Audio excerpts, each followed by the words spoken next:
White hat junior నుంచి ఒక official notification వచ్చింది. ఫీమేల్ ఆఫ్లైన్ కోడింగ్ టీచర్స్ కావాలని.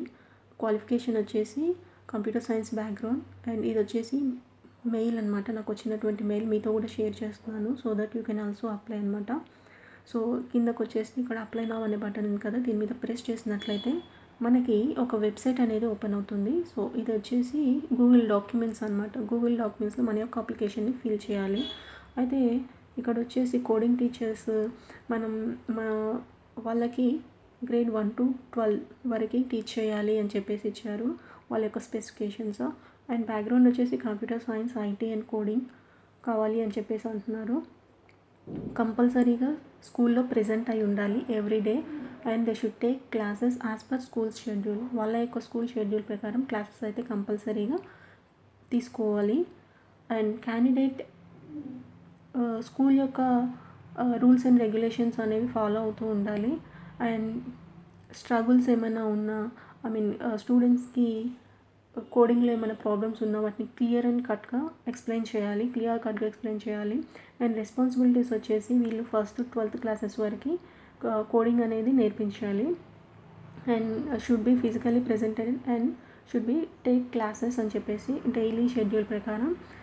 And work relationship and student staff మధ్య రిలేషన్షిప్ అనేది బాగుండాలి.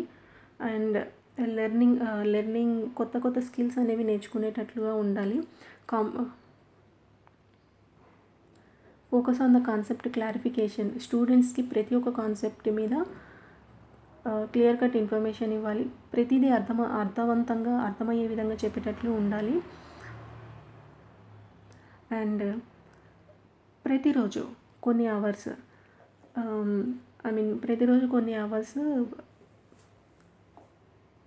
నెక్స్ట్ చెప్పబోయే లెసన్స్ ఏవైతే ఉన్నాయో వాటి గురించి ఒక షెడ్యూల్ అనేది ప్రిపేర్ చేయాలి, అసెస్మెంట్ చేయాలి. అండ్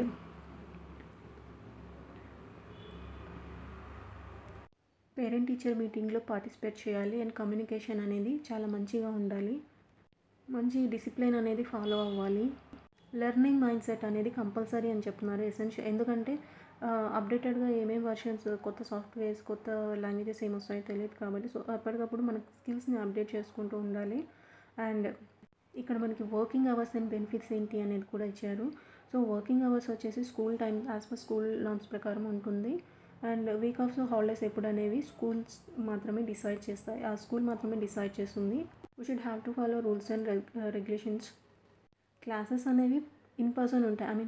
ఫిజికల్గా మనం ప్రెజెంట్ అయి ఉండాలి. And even in computer labs also వీళ్ళకి పర్టికులర్గా ఒక కరికులం అనేది ఉంటుంది. సో అండ్ దీంతోపాటు వీళ్ళు ట్రైనింగ్ అనేది ప్రొవైడ్ చేస్తారు. సో దానివల్ల మన యొక్క స్కిల్స్ని అప్డేట్ చేసుకోవడం జరుగుతుంది. And that will be added advantage for you. Certification for టీచర్గా కూడా వీళ్ళు ఒక్కసారి కనుక ట్రైనింగ్ మాడ్యూల్స్ని కంప్లీట్ చేసినట్లయితే సర్టిఫికేషన్ ఫర్ టీచర్ అని చెప్పేసి ఒక సర్టిఫికేట్ అనేది మనకి ప్రొవైడ్ చేస్తారట. సరే, క్వాలిఫికేషన్స్ ఏంటి, మనం అప్లై చేసుకోవాలంటే మనకు ఉండాల్సిన స్కిల్స్ ఏంటవి అంటే ఎంఎస్సి, బ్యాచిలర్స్ డిగ్రీ కానీ మాస్టర్స్ డిగ్రీ కానీ కంప్యూటర్ సైన్స్ ఆర్ ఐటీ అనేది compulsory. And 1+ years of experience, school teaching experience is necessary. And ability to build rapport. School age students తోటి ర్యాపో మంచిగా ఉండాలి. Excellent communication and presentation skills is necessary అని చెప్తున్నారు. స్టూడెంట్స్కి help చేస్తూ వాళ్ళకి high scores అంటే వాళ్ళు టెస్ట్ కండక్ట్ చేస్తారు కదా, దాంట్లో హై స్కోర్ వచ్చేటట్టు వాళ్ళని మనం మోటివేట్ చేస్తూ ఉండాలి.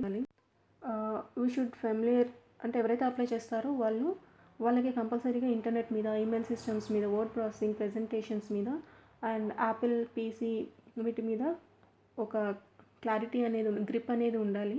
అండ్ ఎలా యూజ్ చేస్తారు అని చెప్పేసి excellent return and verbal communication skills కూడా ఉండాలని చెప్తున్నారు. అండ్ ప్రిఫర్డ్ స్కిల్స్ వచ్చేసి వీళ్ళకి ఒక నాలెడ్జ్ అనేది HTML, CSS అండ్ బ్లాక్లీ అని చెప్పేసి కంపల్సరీ ఉండాలని చెప్పేసి అంటున్నారు. Hypertext markup language, cascading style sheets and experience in game developing and front end development. ఈ రెండింటిలో కూడా ఎక్స్పీరియన్స్ ఉండాలి కంపల్సరీ అని చెప్పేసి చెప్తున్నారు.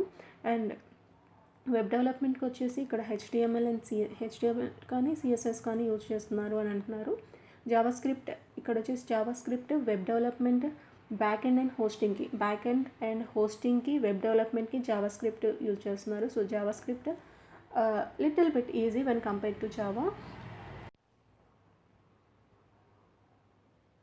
సో ఇక్కడ ఫ్రంట్ ఎండ్కి మనం HTML CSS యూజ్ చేస్తాం కాబట్టి it will be okay. Back ఎండ్కి జావా స్క్రిప్ట్ యూజ్ చేస్తున్నాం కాబట్టి it will be very easy. And reactive native mobile అప్లికేషన్స్లో జావా స్క్రిప్ట్ని అండ్ పైథాన్ వచ్చేసి ఫౌండేషన్స్కి అండ్ అప్లికేషన్ సాఫ్ట్వేర్కి యూజ్ చేస్తారట. అండ్ ఇంకా నెక్స్ట్ వచ్చేసి శాలరీ డీటెయిల్స్ వచ్చేసి మెట్రో సిటీస్లో అయితేనేమో 3 to 5 lakhs per annum ఉంటుంది. మినిమం 3 lakhs వరకు ఉంటుంది. అండ్ వీళ్ళు జాయినింగ్ బోనస్ కూడా రీలొకేట్ అయినప్పుడు మనకి బోనస్ ఇస్తారు, ఎక్స్ట్రా ఎక్స్పెన్సెస్ ఇస్తారు అండ్ ట్రావెలింగ్ అలవెన్సెస్ ఇస్తారు. సో ఈ అప్లికేషన్ ప్రాసెస్ వచ్చేసి ఇలా ఉంటుందన్నమాట. ప్రజెంట్ అయితే ఏపీలో అనంతపురం కదిరిలో ఉంది మనకి. ఏపీ అండ్ కదిరిలో మనకి ఓపెనింగ్స్ అనేవి ఉన్నాయి. So you can choose AP. అండ్ ఈ యొక్క డీటెయిల్స్ కనుక మనం ఫిల్ చేసినట్లయితే స్టేట్ వచ్చేసి Telangana, highest degree, relevant degree ఏదైతే అది, and prior coding experience compulsory yes అని క్లిక్ చేయండి. ల్యాప్టాప్ కనెక్షన్ వర్కింగ్ అవర్స్ వచ్చేసి ఫుల్ టైమ్ పార్ట్ టైమ్ అని చెప్పేసి సబ్మిట్ చేసేయండి. సో దట్ దీంతో మనకి ఒక అప్లికేషన్ అనేది మనం కంప్లీట్ చేసినట్లే. ఇక్కడ యూజ్ చేసేది HTML, CSS, Java script, mobile app development, Python ఇవన్నీ కూడా ఎవరైతే బీటెక్ కంప్లీట్ చేసి MCA కానీ రిలవెంటెడ్ IT బ్యాక్గ్రౌండ్ ఎవరికైతే ఉంటుందో సో వాళ్ళందరూ ఈజీగా అప్లై చేసుకోవచ్చు. గుర్తుంచుకోండి, only for female candidates. All the best.